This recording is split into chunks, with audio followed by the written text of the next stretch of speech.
Et sinon, bon, pas de sinon, si tout se passe bien, on vient retourner true. Ok, là c'est nickel. Maintenant, on va passer à l'implémentation. On va tester. On met notre variable qui va contenir le résultat. On appelle notre fonction. On va passer notre tableau classique. 1, 2, 3. OK. Ensuite, on met notre callback qui est une fonction anonyme. Voilà. OK.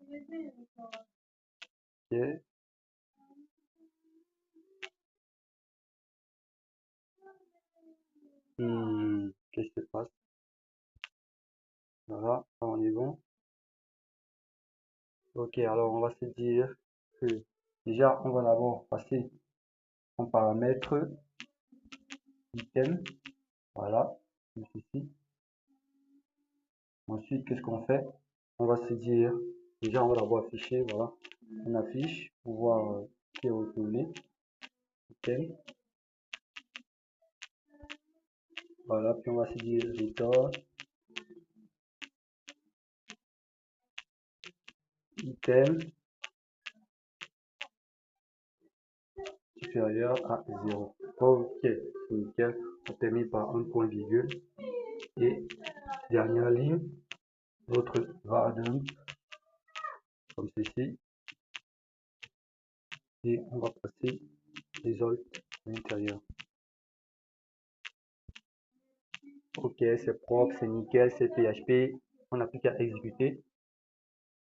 Et on se rend compte que notre méthode retourne true et affiche tous les éléments présents dans notre tableau. Voilà, c'est super intéressant. Et pour le coup, voilà, on vient de réaliser l'implémentation à notre façon d'une méthode qui est déjà présente dans le code source, voilà, du langage, qui est déjà intégré au langage. Alors, je vous l'ai dit, si vous reconnaissez le nom de la méthode, n'hésitez pas à mettre son vrai nom, voilà, dans les commentaires. Et voilà, n'hésitez pas à continuer à apprendre, coder toujours plus en PHP, voilà. Et qui sait, peut-être un jour, on pourra générer un système d'exploitation seulement basé sur ce langage. Alors, sur ce, c'était CodeCraft.